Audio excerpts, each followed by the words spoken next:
A brewing transatlantic trade war. Macron's bold gamble and what it means for you. Imagine this. One of America's oldest and closest allies, bound by centuries of cooperation, tells its major companies to pause investments in the U.S. It sounds dramatic, because it is. And it's happening now. In a stunning move, French President Emmanuel Macron is urging French businesses to suspend their U.S. investments in response to new tariffs imposed by Washington. This isn't posturing.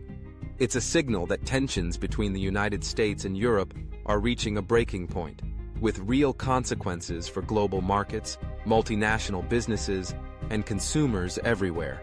Why would Macron take such a drastic step? And what's at stake for the broader world economy? Frustration has been building across Europe.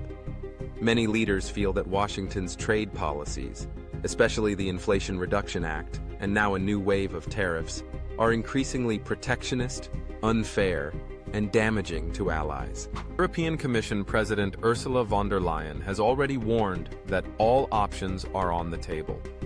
Are we witnessing the first shots of a new transatlantic trade war? Or is this a strategic gamble to bring the U.S. back to the negotiating table? Today, we're breaking it all down.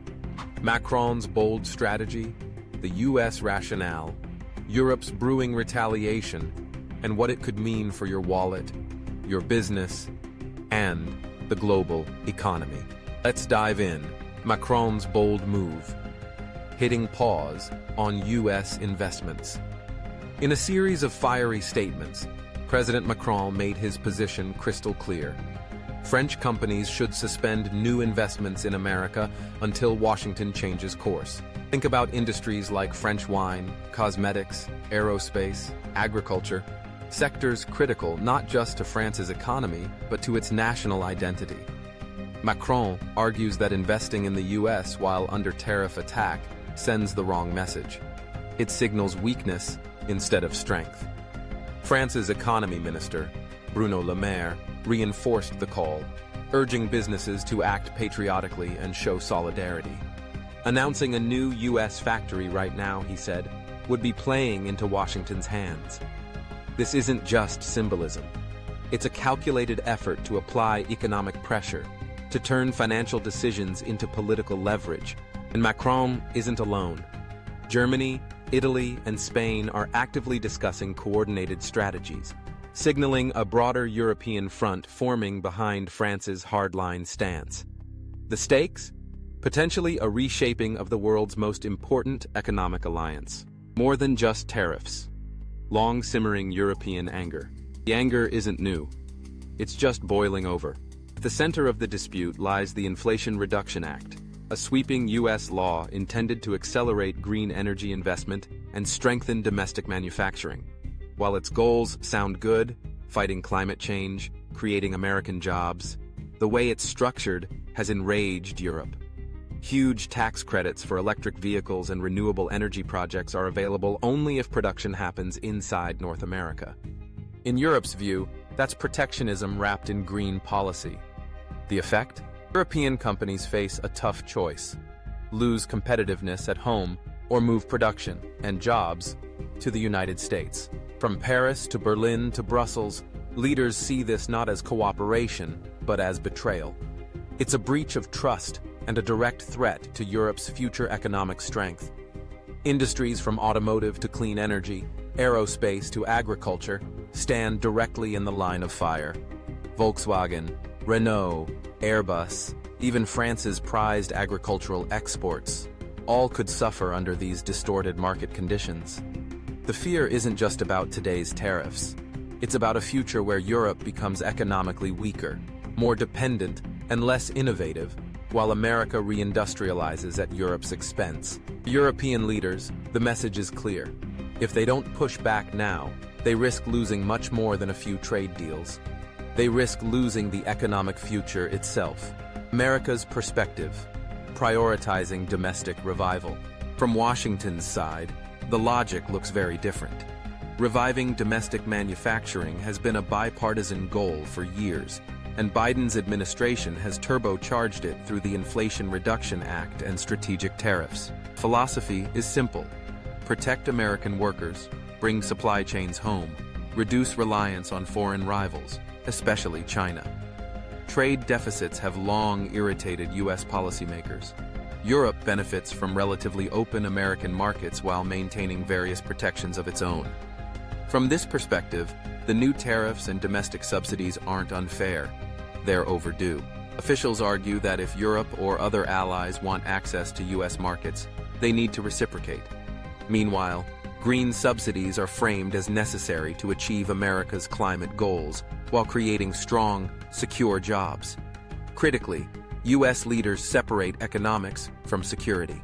NATO and military cooperation with Europe will continue, they argue, even as economic battles play out.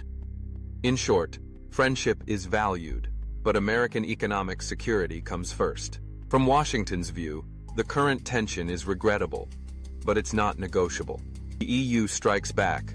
Brussels prepares to retaliate. The European Union isn't sitting still. Led by Ursula von der Leyen, the EU announced a two-pronged retaliation strategy.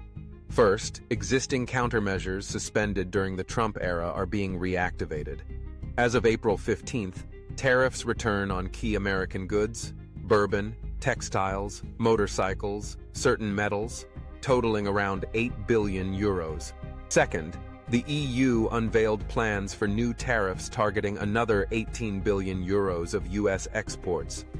This includes agricultural products, industrial goods, and consumer products. A broad, calculated hit designed to maximize pressure on Washington. But Brussels may go beyond tariffs. Options on the table include tougher regulations on U.S. tech firms operating in Europe, stricter data privacy rules, and measures to challenge U.S. tax advantages for multinationals. Europe's goal? Apply enough pressure to force Washington back into negotiations, but without sparking a full-blown trade war that could cripple the already fragile global economy. Officials insist Europe didn't want this fight, but now that it's here, they are determined not to back down. What it means for business, consumers, and the global economy. The fallout could be fast and far-reaching. For businesses, investment decisions just became a lot riskier. Should European firms move forward with U.S. expansions? Should American companies reconsider operations in Europe? Macron's call for a freeze, even if temporary, sends a chilling signal. Uncertainty breeds hesitation. In today's interconnected economy, that alone can drag on growth. Meanwhile, supply chains already battered by the pandemic, war in Ukraine, and rising energy prices now face new disruptions. Companies will scramble to adapt, but consumers will likely pay the price. Tariffs almost always mean higher costs. Whether you're buying European luxury goods in the US, American tech products in Europe, or anything affected by transatlantic trade, you'll probably feel the impact in your wallet. Even worse, if the trade war spirals, it could undermine efforts to fight global inflation and choke off fragile economic recoveries around the world. The IMF and WTO have already sounded the alarm. Escalating trade barriers could shave percentage points off global GDP growth at precisely the wrong time. Conclusion: a critical moment for the West. This isn't just a trade spat. It's a test of the transatlantic alliance. Can two of the world's closest economic and political partners manage serious disagreements without damaging the foundation of their relationship? Or are we drifting into a future where national self-interest erodes decades of cooperation?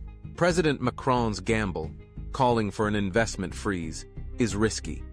It could succeed in forcing Washington back to the table, or it could backfire, deepening divides at a moment when unity is more crucial than ever.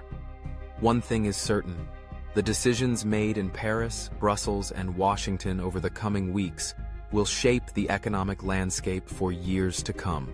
And you'll feel the effects whether you're a CEO, a small business owner, or just a consumer trying to make sense of rising prices. Transatlantic alliance is at a crossroads. Which path it takes will determine the economic future of millions. Stay tuned, because this story is just beginning.